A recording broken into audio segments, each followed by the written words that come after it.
হচ্ছে AGT live 24/7। This is AGT Live 24/7. BJP সরকার বর্তমানের এনডিএ সরকার তারা বাজেট পেশ করে দেয়, এই বাজেট পেশ করে আসছে, কিন্তু এই বাজেটের কোনো নূতনত্ব যা মানুষ আশা করে তার ধারে কাছে নেই। এবারের নির্বাচনোত্তর পরিস্থিতির মধ্যে দাঁড়িয়ে বিজেপি যেহেতু এককভাবে ক্ষমতায় আসতে পারেনি, সেই কারণে নিজের অস্তিত্বকে টিকিয়ে রাখার দায়িত্বে সে দুটি রাজ্যকে বিশেষ প্যাকেজের মাধ্যমে অর্থ বরাদ্দ করার পর অন্য রাজ্যগুলির প্রতি কোনো সুবিচার করেনি। আর যে বিষয়টা আমরা বলতে চাই, আপনারা জানেন যে ভারতবর্ষে এখন বেকারত্ব চলছে, কর্মসংস্থানের কোনো সুযোগ নেই আমাদের দেশে। পৃথিবীর যত পিছিয়ে পড়া দেশগুলি আছে তার মধ্যে ভারত এখন পেছনের দিকে আরো বেশি নিচে নেমে যাচ্ছে।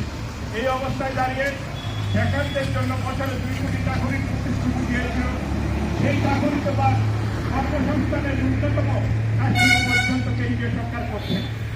আপনারা জানবেন ভারতবর্ষের প্রতিদিন 21,507 জনের কর্মসংস্থান হওয়া জরুরি। তাহলে বেকারদের কর্মসংস্থান এই পর্যায়ে দরকার, সেই জায়গায় দাঁড়িয়ে তারা অজুহাত খাড়া করছে। কি অজুহাত?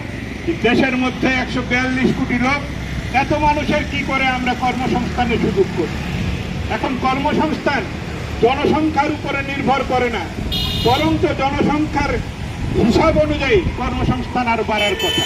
জনসংখ্যা যত বেশি, পুলিশের সংখ্যা বাড়বে, নার্সের সংখ্যা বাড়বে, শিক্ষকের সংখ্যা বাড়বে, কাজের সংস্থান বাড়বে, শিল্প সেখানটায় তার অনুসারী শিল্প এগুলি গড়ে উঠবে, তার মধ্য দিয়ে কর্মসংস্থান আরো বৃদ্ধি পাওয়ার কথা।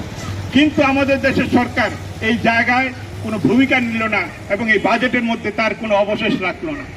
আপনারা জানবেন মনরেগা যেটা চালু করেছিল ইউপিএ সরকার, 86,000 কোটি টাকা আগের বারও বরাদ্দ ছিল, এবারও বরাদ্দ। তাহলে হলো কি, গত বছরও মানুষ কাজ পেল না, এই বছরও কাজ পাওয়ার কোনো সুযোগ নেই। সেচের মাধ্যমে আমাদের দেশে যেই পরিমাণ বরাদ্দ করার কথা ছিল সেখানটায় তার জায়গাতেও দেখা গেছে যে আমাদের দেশের মধ্যে সেচ সেখানটায় তার জন্য যে বরাদ্দ তা সেখানটায় বাড়েনি, বরং সেচে ভর্তুকি কমিয়ে দিয়েছে 24,894 কোটি টাকা। এমনিভাবে সারে বরাদ্দ কমেছে এবার এই বাজেটের মধ্যে দাঁড়িয়ে। গতবার যেখানটায় ছিল 18,894 কোটি টাকার মতো, সেখানটায় 16,415 কোটি টাকার মতো সেখানটায় মানে বরাদ্দ করা হয়েছে। এমনিভাবে সারা ভারতবর্ষের মধ্যে যেগুলি না হলেই না হয়, গরিব মানুষ, মধ্যবিত্ত মানুষ যাদের জন্য দরকার এই বাজেট, তাদের কথা লেখা নেই। কিছু জিনিসের দাম কমিয়েছে, তা ফলাও করে প্রচার করছে। মোবাইলের দাম কমিয়েছে, আর অন্যদিকে নেটের দাম বাড়িয়ে দিয়েছে। সোনার দাম কমিয়েছে, হীরার দাম কমিয়েছে, জিএসটির দাম কমিয়েছে। জিএসটি কত করেছে? হীরা কিনলে আপনার 1.5% জিএসটি হলো হবে। সবচাইতে বেশি ধনী যারা সম্পদের 60% আজকে তাদের হাতে কুক্ষিগত। এটা আমাদের কথা না, অক্সফাম বলে আন্তর্জাতিক স্বীকৃতপ্রাপ্ত যেই সংস্থা যারা এই বিষয়ে গবেষণা করে, এই 24 সালের তারা রিপোর্ট দিয়েছে 26 তারিখ। তাতে দাঁড়িয়ে এই পরিষ্কার চিত্র ফুটে রয়েছে যে ভারতবর্ষ হচ্ছে ধনীদের স্বার্থবাহী নীতি এই দেশে কার্যকর আছে।